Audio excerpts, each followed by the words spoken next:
സെന്ററിലേക്ക് എല്ലാവർക്കും സ്വാഗതം. ഇന്ന് നോക്കാൻ പോകുന്നത് ടൈപ്പ് റൈറ്റർ കീബോർഡിനെ കുറിച്ചാണ്. നമുക്ക് നോക്കാം. The front part of the machine where all the character keys are arranged is called the typewriter. Front പാർട്ടാണ് മെഷീൻ്റെ ഫ്രണ്ട് പാർട്ട്. എല്ലാ കീകളും അറേഞ്ച് ചെയ്ത് വെച്ചിരിക്കുന്ന ഫ്രണ്ട് പാർട്ടിനെയാണ് നമ്മൾ കീബോർഡ് എന്ന് പറയുന്നത്. ഇന്ന് കാണപ്പെടുന്ന എല്ലാ ടൈപ്പ് റൈറ്ററുകളിലും ഒരേ രീതിയിലാണ് ക്യാരക്ടർ കീകൾ സെറ്റ് ചെയ്തിരിക്കുന്നത്. ഇതിനെ യൂണിവേഴ്സൽ കീബോർഡ് എന്ന് പറയുന്നു. There are 3 kinds of keyboard. ഒന്ന് universal standard keyboard, ideal keyboard, scientific keyboard. All the modern typewriters have only the universal standard keyboard. Modern typewritersൽ ഉപയോഗിക്കുന്നത് യൂണിവേഴ്സൽ സ്റ്റാൻഡേർഡ് കീബോർഡാണ്.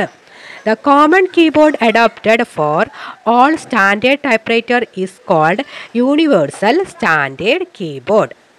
The common keyboard adopted for all standard typewriter is called universal standard keyboard.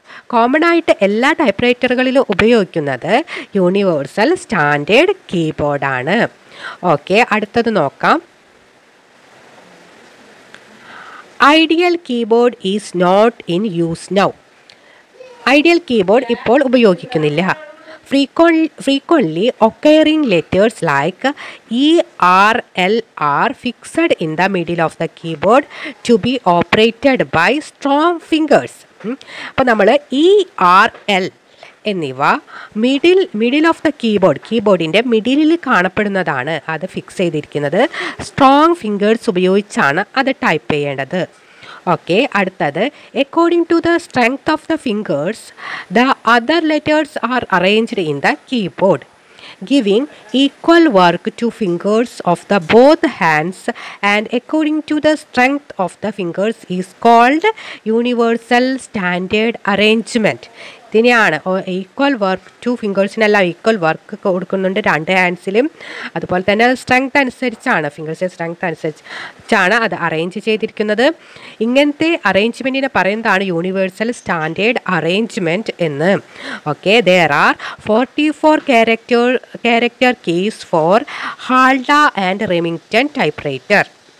44 character കീകളാണ് ഹാൾഡയിലും റെമിംഗ്ടൺ ടൈപ്പ്റൈറ്ററിലും ഉള്ളത്. 45 keys for Facit typewriter. ഫാസിറ്റിൽ 45 കീകളുണ്ട്. ഓരോ ക്യാരക്ടർ കീകളിലെയും അക്ഷരങ്ങളുടെ എണ്ണം 2 ആണ്. ഓരോ ക്യാരക്ടർ കീകളിലെയും അക്ഷരങ്ങൾ എത്ര എണ്ണം ഉണ്ട്? 2. അടുത്ത നോക്കാം. The keys making impression on the paper while typing are called character keys. The keys making impression on the paper while typing are called character keys. When we operate the character keys, the carriage moves -degree towards left with making an impression. 1 degree ആണ്. When we operate the character key, the carriage moves എത്രയാണ് move ചെയ്യുക? 1 degree towards left. 1 degree ലെഫ്റ്റിലോട്ട് move ചെയ്യുന്നു with making an impression. അടുത്തത് ഇംപ്രഷനോട് കൂടിയാണ് നീങ്ങുന്നത്. Impression ഉണ്ടാവും, പിന്നെ 1 degree ലെഫ്റ്റിലോട്ട് carriage നീങ്ങുകയും ചെയ്യുന്നു. When we operate non-character keys, the carriage moves -degree towards left but not making any impression. 1 degree തന്നെയാണ്. അതായത് നോൺ ക്യാരക്ടർ കീസ് നമ്മൾ ഓപ്പറേറ്റ് ചെയ്യുമ്പോൾ 1 degree തന്നെ കാരേജ് ലെഫ്റ്റിലോട്ട് നീങ്ങുന്നു, but not making any impression. അപ്പോഴും ഇംപ്രഷൻ ഉണ്ടാകുന്നില്ല.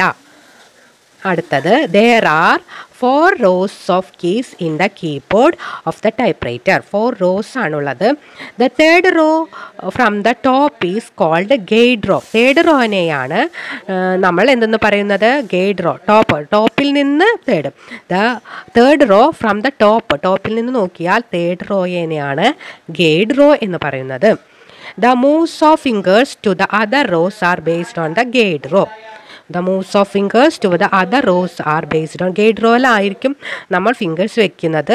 അപ്പോൾ ഗൈഡ് കീസ് ഏതാണ്? ഗൈഡ് കീസ് അത് ചോദിച്ചിട്ടുണ്ട്. എ ആൻഡ് കുത്തുകോമ എന്നുള്ളതാണ് ഗൈഡ് കീസ്. ഇടതു കൈയിലെയും വലത് കൈയിലെയും ചെറുവിരലുകളെയാണ് ഗൈഡ് ഫിംഗേഴ്സ് എന്ന് പറയുന്നത്. ഇടത് കൈയിലെയും വലത് കൈയിലെയും ചെറുവിരലുകളാണ് ഗൈഡ് ഫിംഗേഴ്സ്. അപ്പോൾ അതാണല്ലോ, അതുകൊണ്ടാണ് എയും ഈ കുത്തുകോമിയും ടൈപ്പ് ചെയ്യുന്നത്. അടുത്തത് the keys A, S, D, F and semicolon L, K, J are called home keys. ഇവയൊക്കെയാണ് home keys. Home keys are the base to find out the position of other keys in touch method of the typewriter. അപ്പോൾ home keys A, S, T, F semicolon L, K, J എന്നതാണ് home keys. Okay, അടുത്തത് നോക്കാം.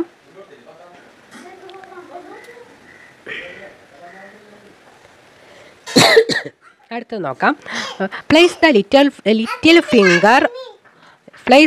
finger of the left hand of the keys A and the other fingers is Place the little finger of the left hand of the key A and the other finger in order of S, D and F. The little finger on the right hand should be placed on semicolon and other fingers in order on L, K and J. The finger should rest always on the home keys except when operate other keys. The finger should rest always on the home keys except when operating other keys.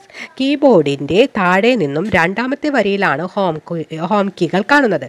അപ്പോൾ home കീകൾ കീബോർഡിൻ്റെ താഴെ നിന്ന് നോക്കുകയാണെങ്കിൽ എത്രാമത്തെ വരി home കീകൾ രണ്ടാമത്തെ വരിയിലാണ് കാണപ്പെടുന്നത്. Type N or H is called the master type to judge the alignment of other letters. N and H ഇവയെ മറ്റുള്ള അക്ഷരങ്ങൾ തിരിച്ചറിയുന്നതിന് ഉപയോഗിക്കുന്നതിനാൽ മാസ്റ്റർ ടൈപ്പ് എന്ന് വിളിക്കുന്നു. അത് type N or H is called the master type to judge the alignment of other letter. അതായത് N അല്ലെങ്കിൽ H ഇവയെ മറ്റുള്ള അക്ഷരങ്ങൾ തിരിച്ചറിയുന്നതിന് ഉപയോഗിക്കുന്നതിനാൽ ഉപയോഗിക്കുന്നു, മാസ്റ്റർ ടൈപ്പ് എന്ന് വിളിക്കുന്നു. എന്നിനും എച്ചിനെയുമാണ് നമ്മൾ മാസ്റ്റർ ടൈപ്പ് എന്ന് വിളിക്കുന്നത്. The letter G and H must also be struck with the first finger of the left and right hands respectively. The letter G and Gയും H must be also be struck with the first finger of the left and right hands respectively. Two methods of typing, touch method and sight method. The scientific method of operating the typewriter is called as touch system. Scientific method ഏതാണ്? ടൈപ്പ്റൈറ്ററിൻ്റെ touch സിസ്റ്റമാണ്.